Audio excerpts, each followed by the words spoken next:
Hello friends.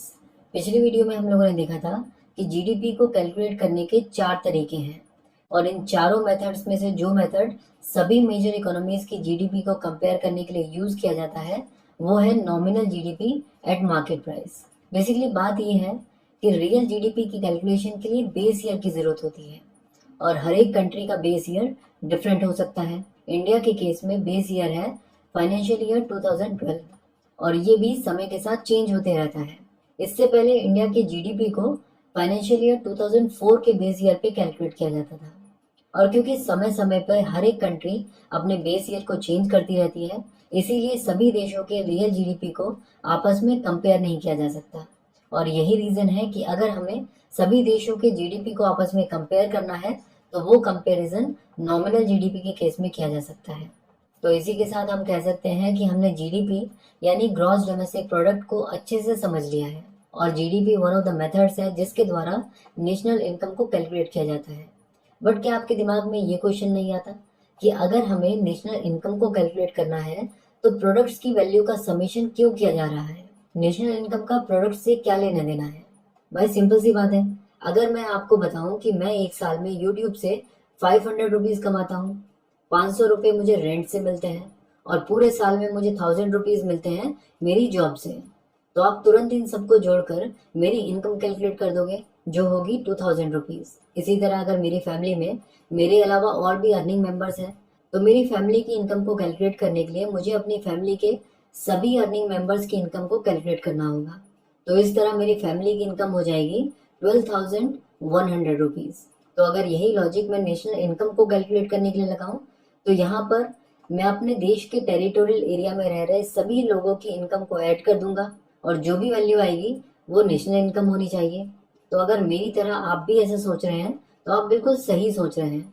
अगर हम हमारे देश में रहने वाले सभी लोगों की इनकम को ऐड कर दें तो जो भी वैल्यू आएगी वो वैल्यू हमारे देश की नेशनल इनकम होगी।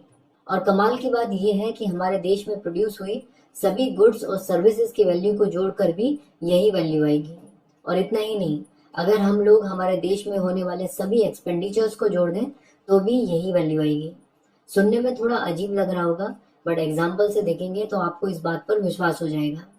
मान लीजिए कि हमारे देश में पूरे साल में बस एक लैपटॉप प्रोड्यूस हुआ और आपको पता है कि किसी भी चीज को प्रोड्यूस करने के लिए 4 चीजों की जरूरत होती है: एंटरप्रेन्योर, लैंड, लेबर और कैपिटल। और इन 4 चीजों को फैक्टर्स ऑफ प्रोडक्शन भी कहा जाता है।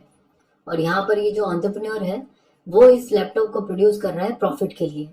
जिसकी ये लैंड है उसने अपनी ये लैंड इस कंपनी को दी है रेंट के लिए। लेबर्स और वर्कर्स इस लैपटॉप कंपनी में काम कर रहे हैं वेजेस और सैलरीज के लिए। और इस कंपनी में जिसने भी पैसा लगाया है उसने पैसा लगाया है इंटरेस्ट के लिए यानी ब्याज के लिए। चलिए इन सब चीजों की एक अप्रोक्सीमेट वैल्यू ले लेते हैं। मान लीजिए कि जिस लैंड पर ये कंपनी खड़ी है इस लैंड का रेंट है 2000 रुपीज। सारे वर्कर्स और लेबर्स की पूरे साल की वेजेस और सैलरी है 2000 रुपीज। जिसने इस कंपनी में पैसा लगाया है उसे पूरे साल का 2000 रुपये इंटरेस्ट चाहिए और एंटरप्रेन्योर पूरे साल के लिए 4000 रुपये प्रॉफिट मान के चल रहा है। तो इस एक लैपटॉप को प्रोड्यूस करने की जो कीमत है वो है 10,000 रुपीज। तो इसका मतलब ये हुआ कि लैपटॉप की कीमत भी 10,000 रुपीज हुई। और अगर कोई इंसान इस लैपटॉप को खरीदता है तो उसके लिए उसे 10,000 रुपीज देने होंगे क्योंकि यही तो लैपटॉप की कीमत है। और क्योंकि इस एग्जाम्पल में हमने एज्यूम किया है कि हमारे देश में पूरे साल में सिर्फ यही एक लैपटॉप बना है और यही एक लैपटॉप बिका है, तो इस पूरे साल में हमारे देश के लोगों द्वारा जो एक्सपेंडिचर हुआ है वो कितना है? वो है 10,000 रुपीज। और क्योंकि इस पूरे साल में एक ही लैपटॉप बना है जो कि 10,000 रुपीज का है, तो टोटल प्रोडक्ट्स की जो वैल्यू हुई वो कितनी हुई? वो भी हुई 10,000 रुपीज। और अगर आप लोग इनकम साइड पर देखें तो एंटरप्रेन्योर की पूरे साल में इनकम हुई 4,000 रुपीज। जिसने अपनी लैंड दी उसकी इनकम हुई 2,000 रुपीज। सारे वर्कर्स और लेबर्स को मिलाकर मिले 2,000 रुपीज। और जिसने अपना पैसा लगाया इस कंपनी में उसे इंटरेस्ट के रूप में मिले 2,000 रुपीज। तो इस साल हमारे देश के लोगों की टोटल इनकम कितनी हुई? 10,000 रुपीज। तो आप देख सकते हैं कि national income is equal to total expenditure is equal to total income is equal to total goods and services produced. तो अब जाकर हम कह सकते हैं कि जीडीपी का जो टॉपिक है वो पूरी तरह से कवर हो गया है। Next video